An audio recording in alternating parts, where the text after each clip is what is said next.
¿Sabías que en UTEL te ofrecemos una variedad de servicios de apoyo a través del programa de éxito académico y profesional PEAP? Estos servicios están diseñados para acompañarte durante tu camino como estudiante, brindándote el apoyo necesario para alcanzar tus metas profesionales y graduarte con éxito.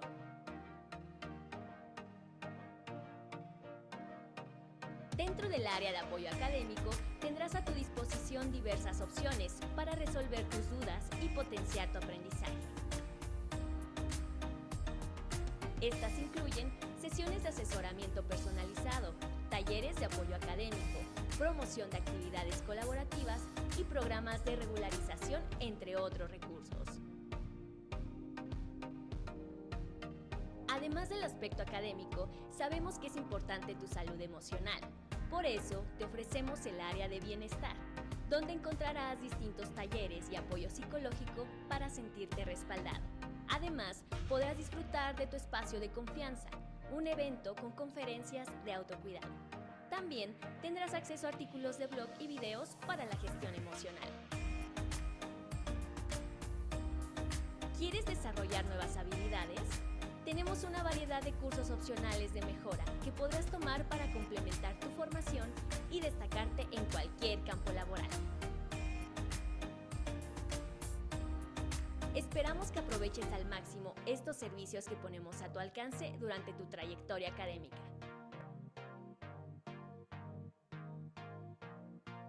Gracias por confiar en nosotros y por utilizarlos para tu crecimiento personal y profesional.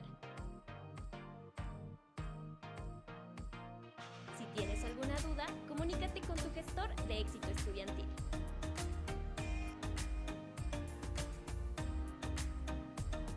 ¿Sabías que en UTEL te ofrecemos una variedad de servicios de apoyo a través del programa de éxito académico y profesional PEAP?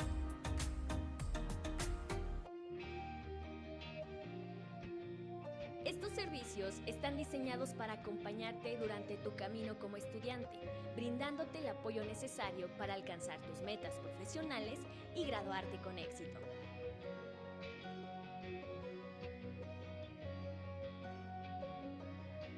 Dentro del área de apoyo académico, tendrás a tu disposición diversas opciones para resolver tus dudas y potenciar tu aprendizaje.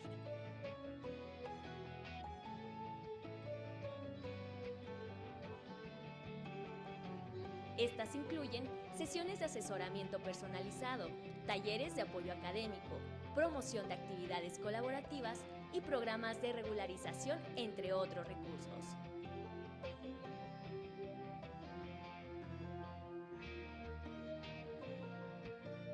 Además del aspecto académico, sabemos que es importante tu salud emocional. Por eso, te ofrecemos el área de bienestar, donde encontrarás distintos talleres y apoyo psicológico para sentirte respaldado. Además, podrás disfrutar de tu espacio de confianza, un evento con conferencias de autocuidado. También tendrás acceso a artículos de blog y videos para la gestión emocional.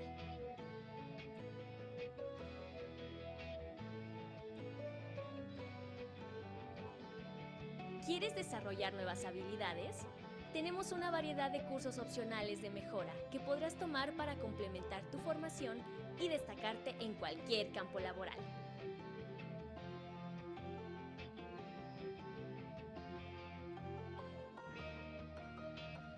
Esperamos que aproveches al máximo estos servicios que ponemos a tu alcance durante tu trayectoria académica.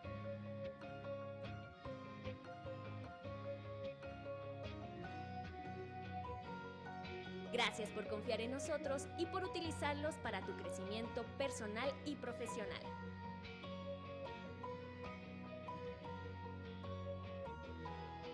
Si tienes alguna duda, comunícate con tu gestor de éxito estudiantil. ¿Sabías que en UTEL te ofrecemos una variedad de servicios de apoyo a través del programa de éxito académico y profesional PEAP?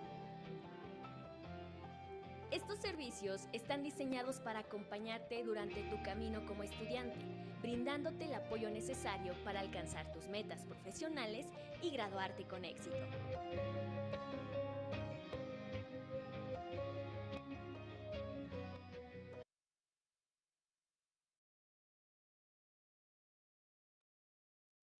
Muy buenas noches a todos. Vamos a empezar nuestra clase el día de hoy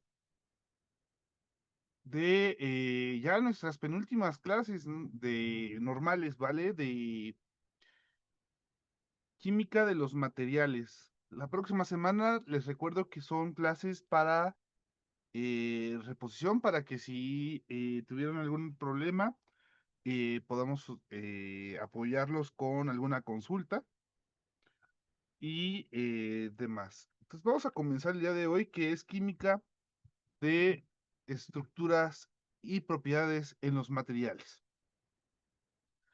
Es importante que nosotros vamos a reconocer las características. ¿Sí? Me quitar el productor, aquí está, ¿no? Para tenerlos aquí cerca de mi corazón. Ah, perfecto. Reconocer las características y las propiedades que tienen los materiales, sobre todo los metales semiconductores y cerámicos, para la vida diaria. Hay que identificar propiedades también de aislantes, no solo los plásticos, algunos silicones, etcétera. ¿Vale? Entonces vamos a ver propiedades. Aquí lo que nosotros tenemos es una gráfica de la conductividad que tiene el nitruro de galio. ¿Y qué pasa si nosotros topamos con un elemento similar al galio, que es el aluminio? Cómo tenemos las diferentes curvas de estéresis, es decir, las polarizaciones y las diferentes cargas, ¿no? Aquí del lado izquierdo tenemos láminas de cobre que van a fungir como conductores, ¿vale? ¿Qué es lo que nosotros pretendemos con esta unidad? Explicar las propiedades químicas y físicas que tienen los materiales por medio de el enlace químico que presentan. Ojo, entonces vamos a ver las propiedades que tienen de cómo se reorganizan y cómo se estructuran. Además de que vamos a identificar la aplicación en diferentes áreas de ingeniería. ¿Vale?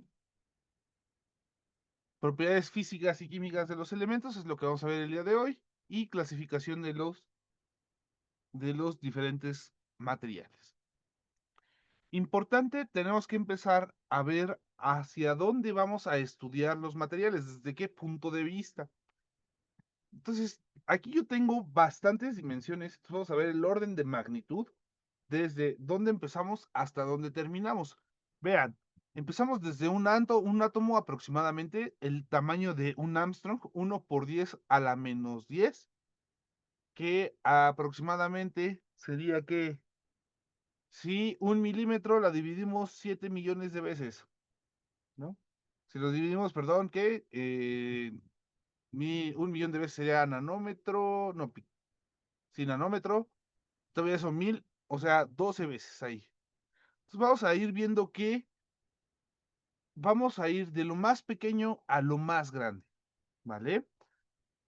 Escala nanométrica, que es sobre todo estructuras moleculares, cómo se van a polarizar, ya cuando tenemos el arreglo de las moléculas, ¿no? Sobre todo nanopartículas, por ejemplo, propiedades ópticas que tienen los clústeres, por ejemplo. Un clúster es un cúmulo de diferentes átomos que están estructurados y que tienen hasta cierta estructura cristalina, ¿vale?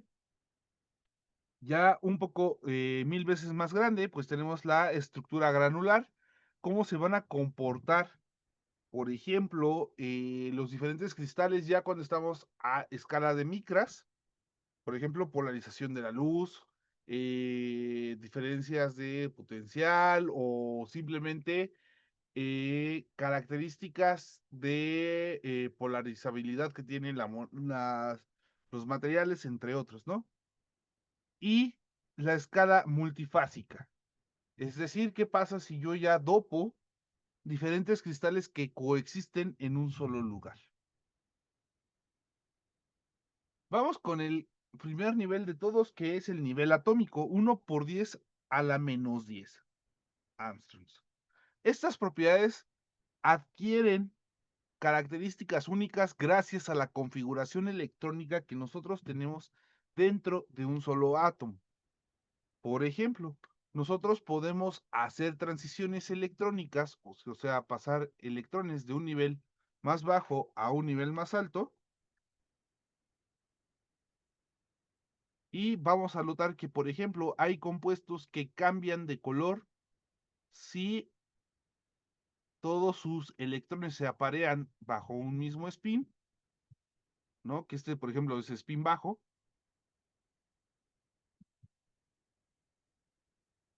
Si yo tengo cobalto, el spin bajo del cobalto da sales de color rosa.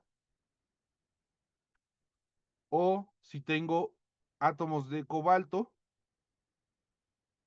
que aquí vamos a jugar un poquito con la degeneración. Vean que ya está el spin alto. Estos son sales de color azul. Pues vamos a ver que vamos a tener diferentes compuestos gracias a cómo está la configuración electrónica. Por ejemplo, este que nosotros tenemos es el hexacloruro de cobalto, hexacloruro de cobalto hexahidratado, ¿vale? Que es de color rosa. Y si nosotros tenemos únicamente el cloruro de cobalto, bueno, este va a ser de color azul. El hexacloruro de cobalto es de color azul. ¿Qué es lo único que cambia? Cómo se acomoda el átomo y qué configuración electrónica va a tener. Entonces, estas propiedades hacen referencia a la estructura atómica de los materiales. No sé si hay alguna duda hasta acá.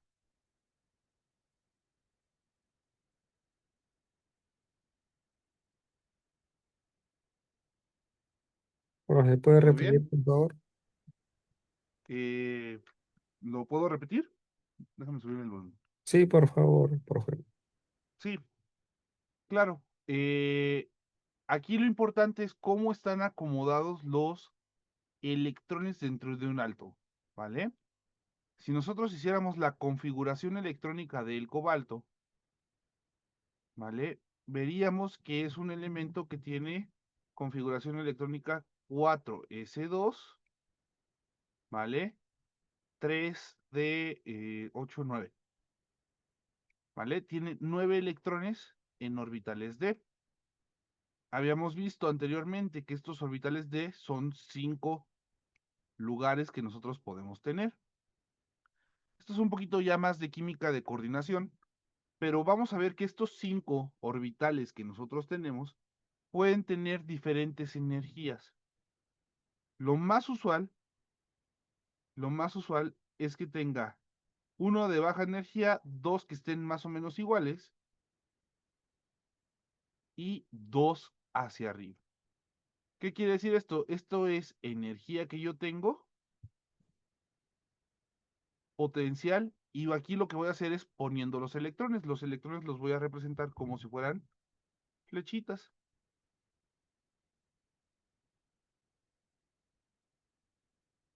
¿no? Entonces aquí voy a tener 9. Lo que voy a hacer es ir llenando los niveles de energía, pero lo interesante es qué pasa si yo apareo electrones en el mismo nivel de energía o ya me brinco al siguiente nivel de energía. Puedo tener que los electrones que tengo, si están en esta configuración, físicamente van a ser de color rosa. Pero si yo pongo algún ligante, o sea, alguna molécula que complete estos electrones y logro que se aparen en campo bajo, o sea, que se aparen en los niveles energéticos más bajos, estos van a ser de color azul. Lo importante es ver en dónde están los electrones, o sea, cuánta energía tienen los electrones para que sea de un color u otro. Y estas propiedades son características de cada uno de estos elementos, ¿no? Los dos son cobalto, pero dependiendo si incrementamos la energía que tienen los electrones o si los mantenemos en un estado base. ¿Vale?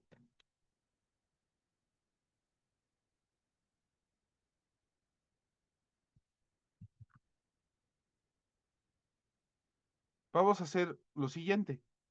¿Qué pasaría, por ejemplo, si yo tengo un átomo de cobalto que tiene sus electrones, ¿vale? Tiene sus electrones, pero yo quiero poner la energía necesaria para que un electrón que está de un nivel bajo pase a uno alto. ¿Qué pasaría? Que va a tener una cierta energía, por ejemplo. Entonces, si yo quiero que la energía disminuya, bueno, la energía se va a salir en forma de luz. Este proceso que nosotros estamos haciendo, esta transición electrónica, pues puede emitir luz, o sea, como si fuera, por ejemplo, fosforescencia o fluorescencia. Pero lo interesante es ver cómo los electrones van a brincar dentro del mismo átomo. Y dependiendo de cómo están acomodados los electrones en el átomo, es la propiedad que va a adquirir. ¿Vale? Esto que ustedes ven aquí en la pantalla es una antena molecular. ¿Qué es lo que está haciendo? El núcleo, o sea, lo que va a funcionar para la antena molecular es que este átomo de cobalto acepte electrones y que cambie la configuración de la molécula. Es decir, que al aceptar el electrón, cambie la energía que tiene esta molécula y podamos usarla, por ejemplo, para detectar, ¿no? Este es un trabajo del doctor Jorge Peón del Instituto de Química de antenas moleculares. Lo interesante es cuando ya lo llevamos al siguiente nivel, ¿no? O sea, cuando no solo estamos hablando de un átomo que está pasando electrones en un solo, que están brincando los electrones de un orbital a otro, o sea, que están pasando de un nivel a otro, sino ya cuando una molécula se tiene que reorganizar, ¿vale? Una molécula se tiene que reorganizar y ver las propiedades que yo tengo. Lo que están viendo en pantalla es un cristal líquido. ¿Dónde han oído que usamos cristales líquidos? Coloquialmente, estamos hablando de cosas de día a día. En los protectores para pantallas de los celulares. En Buenas las noches. pantallas, ¿no? Más que los protectores, en las pantallas. Pantallas de los celulares. Ajá. ¿Es correcto? ¿Cómo sí funcionan, chicos?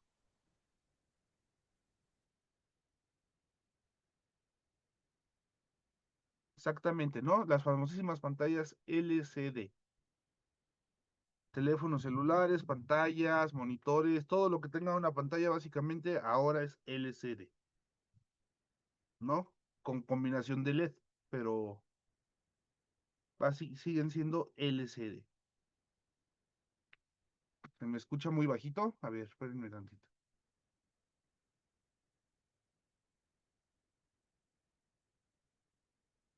¿Mejor, chicos?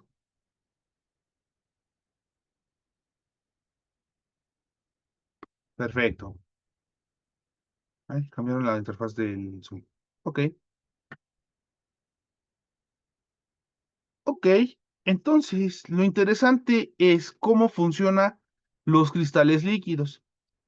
Vamos a hacer el ejemplo. Vamos a ver que una pantalla es un poquito más complicado que esto, pero vamos a tomar la parte principal de la pantalla. Yo tengo una lámpara que generalmente ahora son lámparas de LCD que mandan luz en todas direcciones y que tienen diferentes campos eléctricos. ¿Vale? Esta lámpara lo que va a hacer es que va a pasar por digamos, un dispositivo que piensen que es una pequeña cámara, ¿vale? Donde tenemos el cristal líquido. Son moléculas que se van a rotar, que van a estar en constante movimiento, pero que si nosotros suministramos una diferencia de potencial eléctrico, o sea, si ponemos electricidad, vamos a hacer que las moléculas se orienten solo hacia una dirección. Estas moléculas que están orientadas hacia una sola dirección van a absorber la luz y solo van a dejar transmitir ciertas longitudes de onda de la luz. Es decir, solo van a dejar pasar ciertos rayos. A esto nosotros le llamamos polarización. Entonces, dependiendo la diferencia de potencial que nosotros vamos a tener, vamos a dejar pasar más luz o menos luz y que sea luz que esté alineada, que sea filtrada. Esta luz que ya está filtrada va a pasar por otro polarizador, o sea, por una rejilla, y en esta rejilla ya va a emitir el color que debería de tener.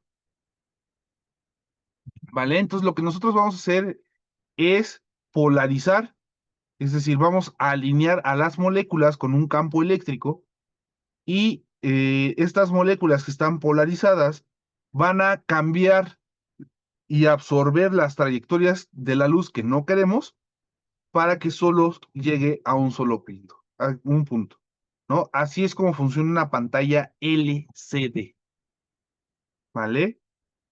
Ya incluso las nuevas, las pantallas que ahora son QLED, siguen este mismo principio de la polarización, pero la última capa que se llama analizador, que es un polarizador, ¿no? Tiene pequeños cristales que les vamos a llamar quantum dot. Quantum dot. O como en español se llaman puntos cuánticos. ¿Qué hacen estos? Lo que van a hacer es que van a poder polarizar, o sea, van a poder desviar la luz y cambiar las longitudes de onda. Sin embargo, como son nanocristales, o sea, como son cristales muy, muy pequeños, pues puedo poner gran cantidad de estos nanocristales y tener una mejor resolución. ¿Vale? Pero el principio de LCD se sigue preservando. Aquí vamos a ver que las moléculas pueden tener dos arreglos, vamos a llamarle así, ¿vale? Un arreglo cuando es isotrópico, es decir, cuando las moléculas no tienen una dirección fija y están en un desorden completo, o cuando yo ya puedo mantener un material anisotrópico, ¿no? Anisotrópico es que ya están coalineados, que tienen una cierta estructura y que además pueden ser hasta cristalinos, ¿no? ¿Qué es esto de un material cristalino? Un material cristalino es aquel que guarda simetría en el acomodo de partículas a corto y largo alcance,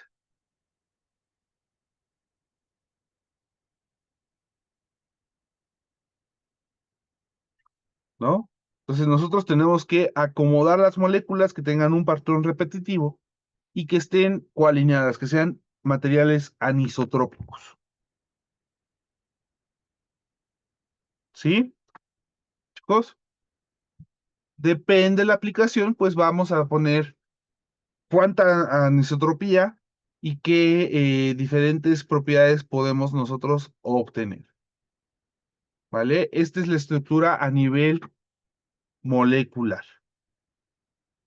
Ya a nivel de molecular también, pues vamos a hablar de las propiedades de reactividad que tienen los diferentes materiales. Por ejemplo, ustedes conocen estos sprays que hacen repelentes a los zapatos de cuero,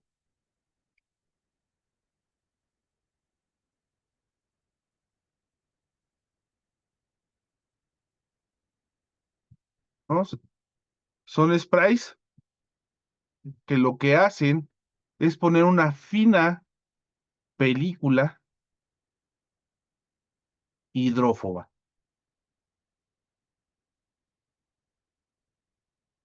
Entonces son moléculas que no van a poder atraer el agua o formar puentes de hidrógeno con el agua y van a poder pasar de ella. Generalmente son son compuestos de carácter orgánico y de cadena larga para que no se puedan adherir, ¿no?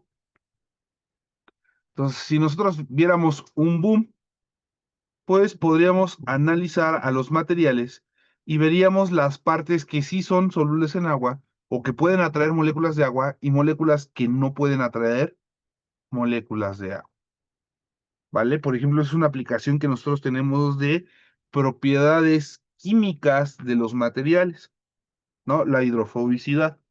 ¿Cómo se llamaba, chicos, la propiedad que otra vez está proporcionada por los puentes de hidrógeno del agua que tiene en subir una pared de vidrio muy estrecha?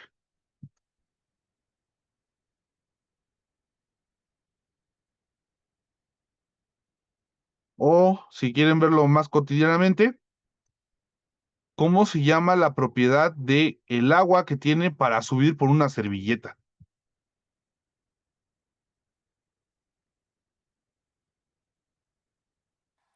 Absorción.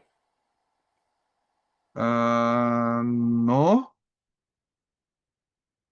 En el agua particularmente se llama capilaridad. ¿Son fenómenos de sorción? Ojo, estoy diciendo sorción, no adsorción ni absorción. ¿Por qué? Porque ese es el punto de vista de cómo uno lo ve, ¿vale? La capilaridad, como dice su compañero, tiene que ver algo que se llama de fenómenos de sorción, es decir, cómo las moléculas de agua van a interactuar con las paredes de este material, que en este caso es celulosa, ¿no? Esta celulosa tiene muchísimos átomos de oxígeno que van a poder atraer y formar puentes de hidrógeno con las moléculas de agua. Las moléculas de agua van a estar intercambiando fuerzas de atracción con estas celulosas, ¿vale? A esto nosotros le llamamos capilaridad.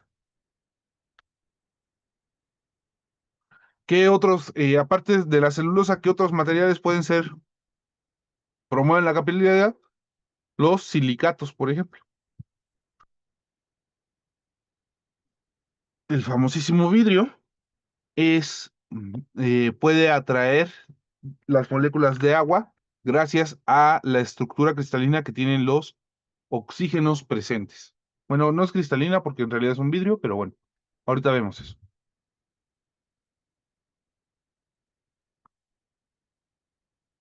¿Vale?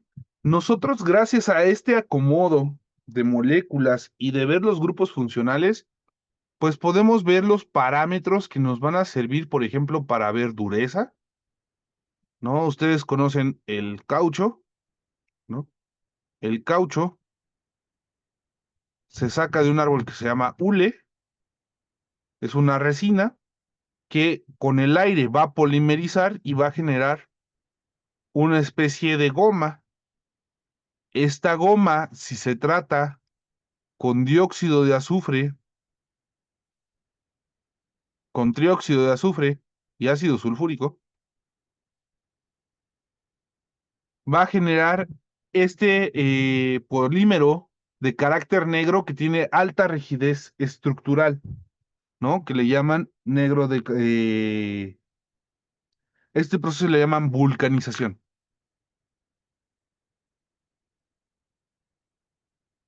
Entonces vamos a vulcanizar el hule sometiendo ácido sulfúrico fumeante, así es como se llama este, para dar estructuras fijas y rígidas. Si se están fijando, lo que estamos es transformando los diferentes materiales para obtener características que nos interesen. ¿Vale? Vean el arreglo que nosotros vamos a tener de las partículas. Aquí no tiene como una estructura fija, y cuando pasamos ya a la vulcanización, vean que ya empieza a haber un patrón de acomodo entre estas moléculas de polímero. Exactamente, es el material para hacer las llantas y la renovación de las llantas, ¿no? Este proceso se llama vulcanización. Y si no mal recuerdo, fue el señor Goodyear el que inventó esto, ¿no? El de las llantas. Escuche. Estamos viendo las propiedades químicas. Estas propiedades químicas también están, hay que estudiar cómo es el arreglo que nosotros vamos a tener en las moléculas, ¿vale? Las partículas, cómo se van a acomodar y este arreglo que vamos a tener, si nos permite generar ciertas estructuras que pueden ser cíclicas y que van a dar características únicas. Por ejemplo, si nosotros tenemos átomos de sodio y átomos de cloro que están acomodándose en una red cristalina, o sea, se están acomodando de tal manera que se puedan repetir en tres direcciones y que se mantengan, vamos a poder tener lo que conocemos como un cristal, ¿no? Por ejemplo, la halita es el cloruro de sodio que nosotros conocemos, la sal de mesa, pero esta estructura de que es cúbica centrada en las caras, es decir, que si nosotros agarramos átomos y los colocamos en el espacio y en el medio de una cara está rodeada de los demás átomos, eso es cúbica rodeada de las caras, ¿vale? Vamos a obtener este cloruro de sodio que se llama halite. Pero si nosotros podemos calentar el cloruro de sodio, vamos a cambiar la fase cristalina, o sea, vamos a cambiar cómo se acomodan las moléculas de este cristal en el espacio y vamos a cambiar las propiedades que tienen dichas moléculas. Es muy común que ustedes eh, piensen que el hielo flota, pues el hielo flota gracias a su estructura cristalina. ¿A qué me refiero? Lo más usual es que uno piense que esta estructura cristalina, lo más fácil de pensar es que adquiera la forma de cubo, porque es lo más fácil que nosotros podemos hacer. Sin embargo, el cómo las fuerzas de cohesión que tienen las moléculas van a hacer que cambie el panorama y el arreglo que tienen los diferentes materiales para acomodarse. Nosotros podemos hacer que el agua flote, perdón, que el hielo flote en el agua gracias a la estructura cristalina hexagonal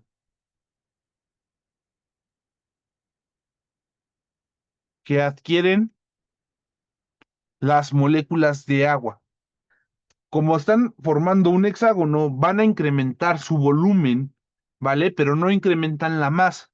Entonces, como incrementan el volumen, lo que van a hacer es disminuir la densidad.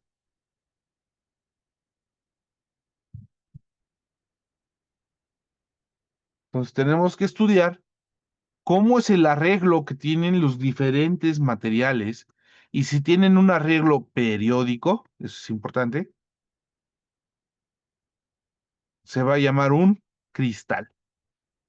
Y créanme que cristales hay un montón, hay al menos 33 tipos diferentes, tomando de referencia los grupos de la web, ¿vale? Y las mallas de Bravais, ¿vale? Que es como nosotros pensamos que se pueden acomodar los átomos o moléculas en el espacio, ¿vale? En un cristal. La rama de la física que estudia todo respecto al arreglo cristalino se llama cristalografía, ¿vale? Entonces, dependiendo de cómo están acomodados los átomos, van a tener ciertas propiedades o no. Se me ocurre una muy sencilla. Por ejemplo, yo tengo el carbonato de calcio. El carbonato de calcio, ¿vale? En una forma fija, calcita, va a hacer que precipite, ¿no? Eso es lo que nosotros vemos como iones turbios en el agua flotando. Pero si esta pasa por un campo magnético, se vuelve aragonita. La aragonita sigue siendo carbonato de calcio, pero esta, por el arreglo cristalino que tiene la aragonita, sí es soluble en agua, a diferencia del carbonato de calcio, ¿no? Entonces, dependiendo de cómo están arreglados, nosotros vamos a poder adquirir ciertas propiedades. Esto se utiliza mucho, por ejemplo, para evitar que se incrusten las tuberías. Se les ponen dos imanes para generar la aragonita y la aragonita no se pega en las paredes de los tubos. De hecho, se puede descartar. ¿Vale? Importante que es un cristal, es un elemento, es un trozo de material que guarda sus moléculas o átomos, sus partículas que lo componen, tienen un arreglo repetitivo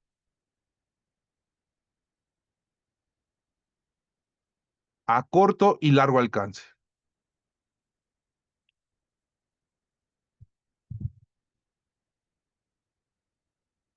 ¿Cómo sabemos que un material es un cristal? ¿Vale? Si ustedes rompen en fracciones más pequeñas, van a ver que va a mantener su misma forma. Si ustedes al cloruro de sodio, a la alita, ¿no? Que quedamos que era cúbica, ustedes la parten a la mitad, va a volver a generar un cubo. Entonces vamos a hacer que se pueda repetir, ¿vale? Esa es una de las características macroscópicas. Otras polarizan la luz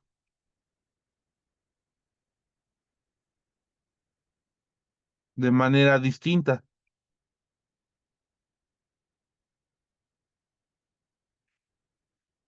Chicos, ¿saben qué es el índice de refracción?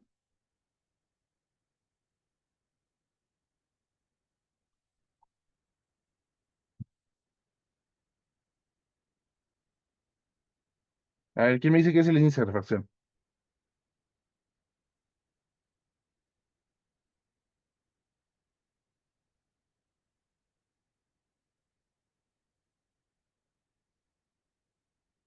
¿Cómo un material desvía la luz? Creo que, ¿Vale? perdón, creo que es la velocidad de la luz, ¿no? Ujú. En vacío o algo así.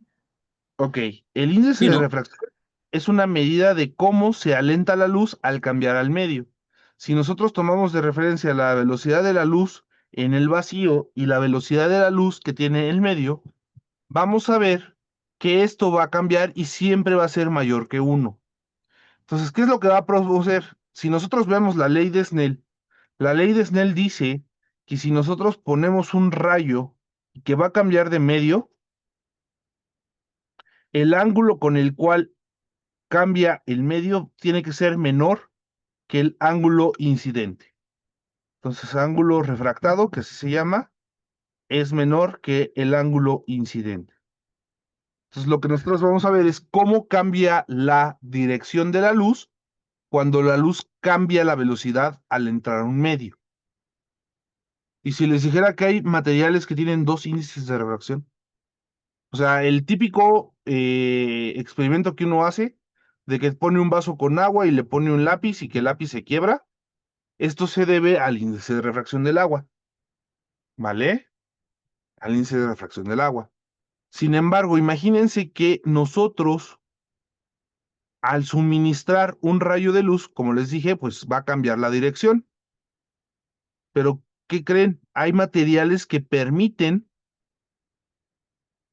cambiar dos veces el índice de refracción, que tienen dos índices de refracción, ¿no? Y de hecho, ya lo había mencionado hace rato, el material nada más que no les había dicho que esta propiedad la tiene este material. Este material lo tienen los cristales de calcita. Los cristales de calcita tienen dos índices de refracción. Y esto se debe a que los átomos que nosotros tenemos perdón, más bien, que los iones que nosotros tenemos de calcita están acomodados de manera hexagonal, ¿no? Esto depende del material y la polarización que va teniendo de la luz, pero vamos a ver que podemos cambiar la luz en dos direcciones. Calcita, fluorita, entre otros. Si ahí tienen algún cristal de calcita en su casa, pues hagan el experimento de ponerlos sobre unas letras y vayan girando hacia la derecha y hacia la izquierda y van a ver cómo se van a distorsionar. Esto se debe gracias al índice de refracción. Todos los cristales deben de tener un índice de refracción. De hecho, todos los materiales deben de tener un índice de refracción. ¿Cuánto es el índice de refracción del aire, chicos?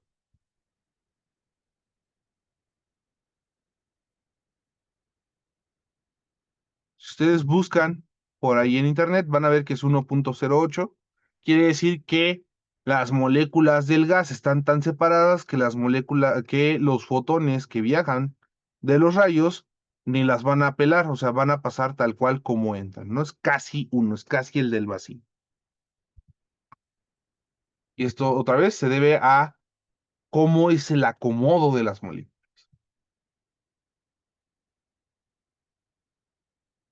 Ahora, si nosotros no logramos tener un orden periódico que se repita en tres direcciones, sino que todas las moléculas estén en direcciones distintas, vamos a tener un sólido amorfo, ¿vale? De hecho, el sólido amorfo más común, que es más mal llamado, se llama vidrio. Un vidrio es un material cristalino, sobre todo de silicatos, que pierde su estructura periódica. Es importante decirlos. Todos los Profe, cristales, mande. disculpe, ¿y el alumbre? El alumbre sí es cristalino. El alumbre, si no mal recuerdo, es una sal, es sulfato de aluminio y... Ahí se me fue. ¿Vale? Pero el alumbre, si se fijan, siempre va a mantener estructuras rectangulares. Por más que ustedes lo quiebren, estas estructuras rectangulares se llaman ortorrómbicas. Y de hecho, en la naturaleza, los cristales más abundantes o la estructura más común de encontrar en un cristal es ortorrómbico.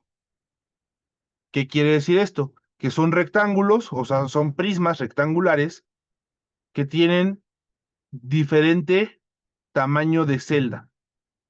Ah, ok, ¿cómo explicarlo? Nosotros a los átomos, cuando los acomodamos y formamos el cristal, pues vamos a dibujar un patrón que se va a repetir, que se llama celda unitaria. Una celda unitaria entonces, sería como el patrón que yo voy a repetir en todas direcciones. Yo puedo medir los ángulos que forma esta celda unitaria y la longitud que tiene cada una de la separación de los átomos en esta celda unitaria, ¿vale? Puede, si son todas iguales, por ejemplo, sería una celda cúbica, como la alita que habíamos visto. Y aquí hay varias, ¿no? Que si es ortorrómbica, que si es octaédrica, triclínica, son varios grupos, ¿vale? Pero lo que los concierne es que las ortorrómbicas, separación de estos átomos va a tener una distancia, esta otra distancia y hacia arriba otra distancia. Las tres son de diferentes distancias, pero las tres forman un ángulo de 90 grados. Esa es la estructura cristalina más común que se conoce en la naturaleza, ¿vale? Entonces, los cristales de aluminio, bueno, de alumbre, perdón, van a tener esta estructura cristalina ortorrómbica. De hecho, ustedes pueden buscar las estructuras cristalinas de todos los materiales que ustedes se puedan imaginar. Por ejemplo, a ver,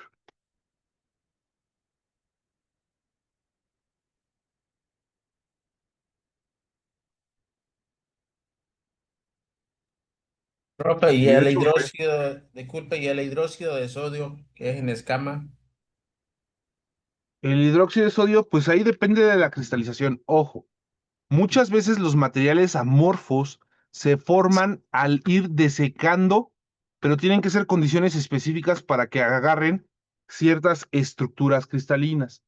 Por ejemplo, el vidrio, antes del hidróxido de sodio, el vidrio, ¿qué compuesto es, chicos? ¿De dónde se saca el vidrio? Todo el mundo dice que de la arena, pero no, De eso no es sílice y carbonato. del sílice. Sílice y carbonato. De hecho, para que sea el vidrio completamente, tiene que ser cuarzo. El cuarzo es dióxido de silicio. Pero ojo, es óxido de silicio que está en estructura hexagonal. Si esta estructura se pierde, es cuando se forma el vidrio. Esto de que se saca directamente de la arena no es del todo cierto. Tiene que ser cierto tipo de arena que sea rica en este compuesto. Adicionalmente se le pone calcita, otra vez, ¿vale? Se le pone boro para quitar algunas impurezas, bórax inclusive. Bórax es, otra vez. Se le ponen, o inclusive se dopa. ¿Qué es que se dope? Que se le pone diferentes materiales para que se colore. Por ejemplo, se le puede poner cobalto para volverlo azul, se le puede poner ciertas sales de aluminio para volverlas rosa, entre otras. ¿Vale? Entonces, lo que yo tengo que hacer es ver el componente principal y que ésta se vaya acomodando. ¿Y cómo se va acomodando el silicio para formarse cuarzo? Requiere altas presiones y altas temperaturas,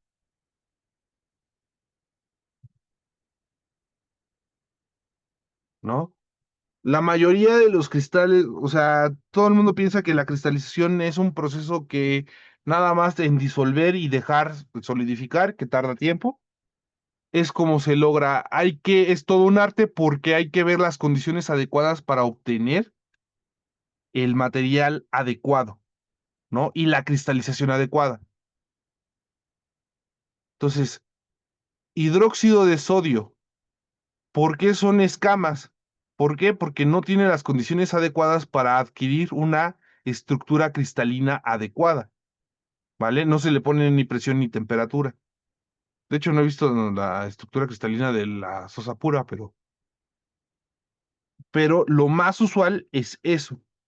¿Y cómo se detecta esta estructura cristalina, chicos? O sea, yo veo que bastantes de ustedes saben cómo se detecta. ¿Por qué hidroscópico? Higroscópico es que puede absorber agua, Agua, sí. pero ¿cómo detectamos estructuras cristalinas, chicos?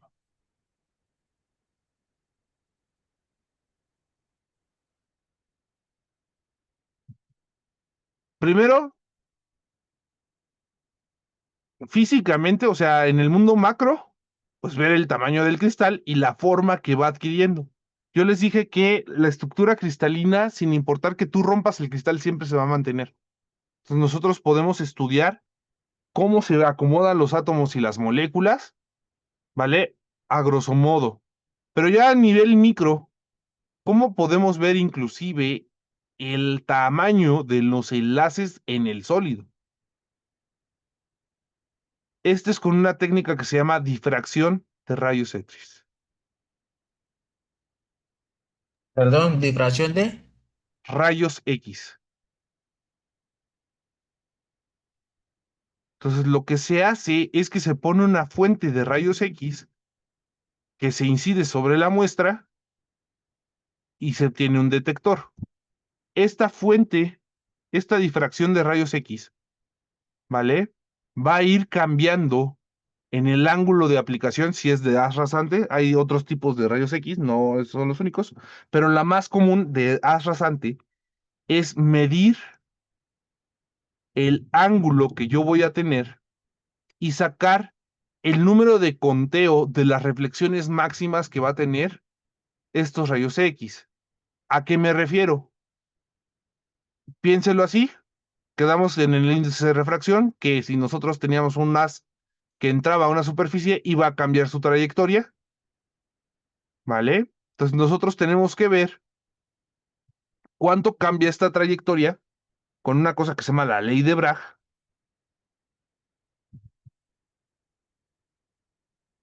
y dependiendo el número, digamos, el número de haces, ¿no? El número de luz que emite y la cantidad de luz que se refracta del cristal, vamos a obtener diferentes cantidades, ¿no? Esto es lo que se hace es conteo. El conteo de destellos que vamos a tener en ciertos ángulos. Y esto nos va a decir la distancia entre los átomos que nosotros tenemos en un cristal, ¿no? La distancia interplanar y la distancia, pues sí, interplanar que nosotros tenemos de los átomos. Entonces podemos estudiar las estructuras de cómo se forman los cristales gracias a esta técnica, ¿vale? Por difracción de rayos X, que aquí nos escribieron en el chat, ¿no? Color y brillo también. Son bastantes características geológicas que se utilizan para poder estudiar a los cristales. ¿Hay cristales orgánicos, chicos? O sea, ahorita solo estaba hablando de moléculas y que si los silicatos y que si todo eso, no, todo eso es inorgánico, pero ¿hay cristales orgánicos?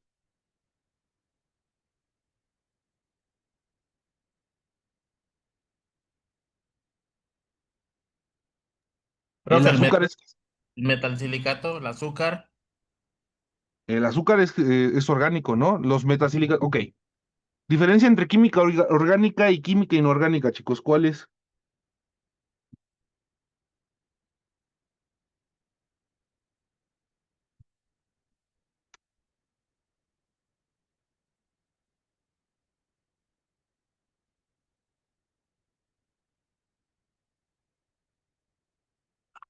Orgánica, chicos, que es a base de carbono. Se estima que la química que no es de carbono, la química que no es de carbono, se conocen al menos 500,000 compuestos, ¿vale? Pero de la química del carbono se conocen millones de compuestos. La última vez que vi un contador de la ACS, de la American Chemical Society, ya iban en el 250, los 250 millones de compuestos registrados. Entonces, que tenga carbono. Por ahí me dijeron que el azúcar sí es cristalina, ¿vale? Otra vez, ¿cómo se forma un cristal? Cómo las moléculas se van a ir agrupando y si tienen a corto y largo alcance, ¿vale? Si se repiten a corto o largo alcance. El fenol también es cristalino. Por ejemplo, los cristales de ácido, el ácido úrico, ¿no? Que se forman en las articulaciones, ¿vale? Entonces ahí es ver cómo se van a ir acomodando las moléculas. Y lo que es importante, nosotros podemos romper este arreglo cristalino por presentar carbono y no llevarlo, ¿vale? Ok, entonces aquí lo que hay que ver, ¿vale? Es que las moléculas van a empezar a perder su arreglo cristalino. ¿Cómo creen que puedan perder ese arreglo cristalino? Recuerden que en el arreglo cristalino están acomodadas también por sus fuerzas de cohesión. O sea, cómo están agarradas las partículas. ¿Qué se les ocurre para romper el arreglo cristalino?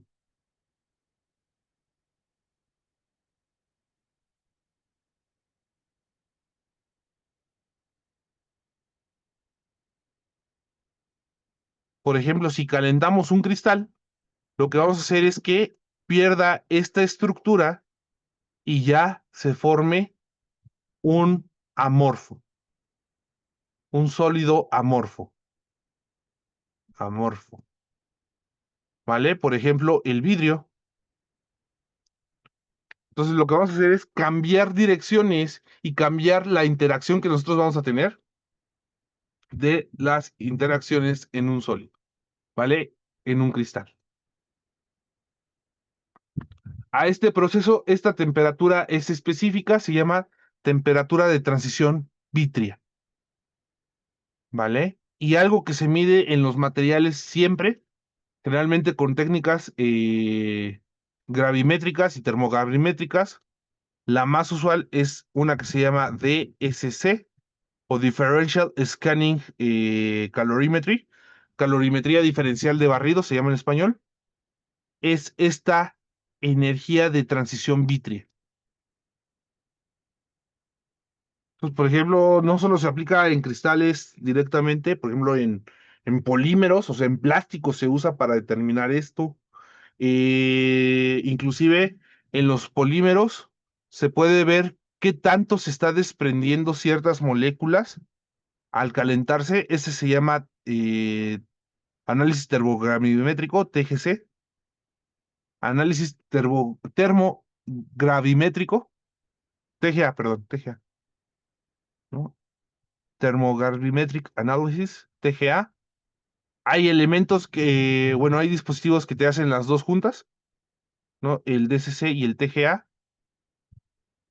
para ver cómo es el arreglo. Inclusive, bueno, decíamos de los sólidos orgánicos, hay algunas proteínas que se pueden lograr cristalizar, o sea, hacer estos cristales, y hay que hacer estas pruebas físico-químicas. La calorimetría diferencial de barrido lo que es tomar, por ejemplo, una muestra que se pone en en una probeta, y se pone una probeta que está vacía.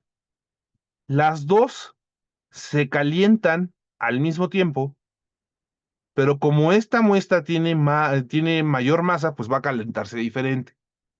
Entonces, lo que tenemos que hacer es mantener las dos celdas con la misma temperatura, y el equipo lo que tiene que hacer es calentar la celda que está en blanco con diferente energía para equilibrar la temperatura que tiene la celda de muestra. Entonces, lo que vamos a obtener es un pico que es característico porque la energía de transición vítrea, vamos a ver que va a haber un punto que es endotérmica. Entonces va a haber un pico que nos va a decir, en este punto se está rompiendo la estructura cristalina. En proteínas, por ejemplo, esto nos sirve para ver cuánta energía se necesita para poder desnaturalizar, o sea, para que las proteínas pierdan sus propiedades y a qué temperatura se llama, ¿no? En inglés se llama melting point, que sería como punto de fusión.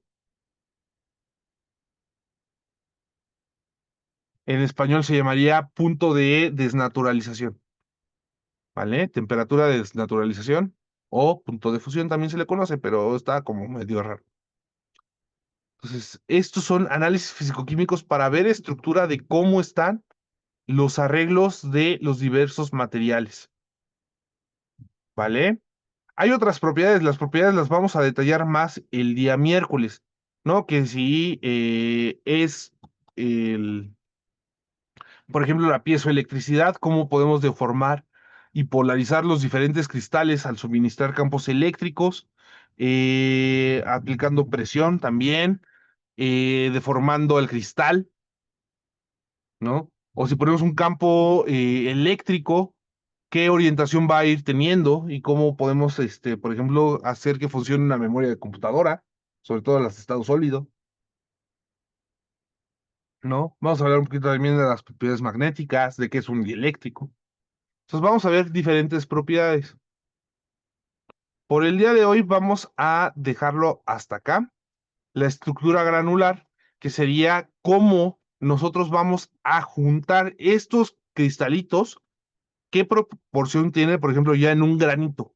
Cuando tenemos una mezcla heterogénea, qué características va a adquirir el sistema, ¿vale?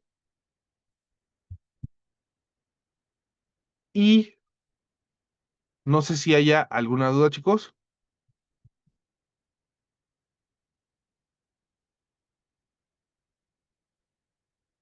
De las estructuras atómicas, de las moleculares, de las estructuras químicas, multifásicas,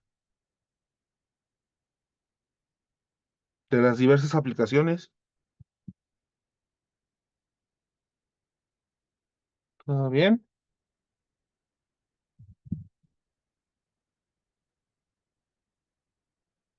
¿Sí? ¿Seguros? Bueno. Ok. Entonces, chicos, comentarles los anuncios para esta semana. Importante, chicos, si ustedes deben alguna actividad, es el momento de entregarla para que podamos de una vez ya sacar todas sus calificaciones, ¿vale? No se les olvide que esta semana es la semana de la sesión ejecutiva del sábado. No se les vaya a olvidar, chicos, el sábado 14, los que están en modalidad ejecutiva. Importante decirles, chicos que están en modalidad de actividades. La última semana, que es la semana número 7, hay que entregar un trabajo en equipo, que es una presentación. Esta se va a publicar las indicaciones el día lunes de la próxima semana. En teoría, ustedes ya tienen asignados un equipo, ya están en un foro y ya pueden ir discutiendo para cómo van a hacer el entregable, ¿vale? O por lo menos vean que el examen es más o menos repetitivo, pero las instrucciones exactas de qué es lo que se va a pedir ya en el último trabajo se entregan el día lunes, entonces estén pendientes. Mis chicos que están en modalidad de exámenes, este es el último examen en la semana 6, ¿vale? Si es que no habían acreditado algún examen anteriormente, pueden hacer segundas vueltas o autocalificables para subir calificación, ¿vale? Por último, decirles que en un momento, en 20 segundos, ¿no? En 30 segundos, en 20 segundos, ahorita les subo la presentación de esta semana aquí en el chat y recordarles que si quieren la grabación y no están en el grupo 1 o 14, déjenme su correo en el chat y con gusto les mando la presentación y la grabación de esta clase. ¿De acuerdo? Ok, ya sonó la alarma. No sé si hay alguna duda hasta acá, chicos.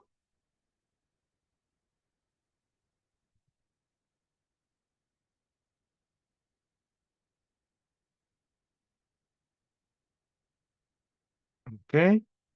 Entonces, en cuanto se grabe, con gusto en cuanto se baje la grabación, con gusto se las mando. ¿Vale? Pues sin más, chicos, pues decirles que los veo el miércoles. Cuidado con lo del miércoles. El miércoles me apena, pero la clase la puedo dar a las 6 de la tarde. Entonces, yo los vería a las 6 sin ningún problema. Cualquier cosa, tienen también mi correo, me pueden escribir y pues desearles buen inicio de semana y cualquier cosa estamos en contacto. ¿Vale?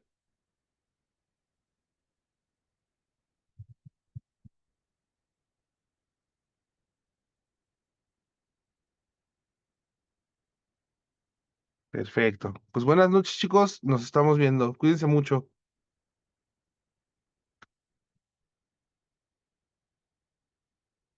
Hasta luego, chicos. Termino su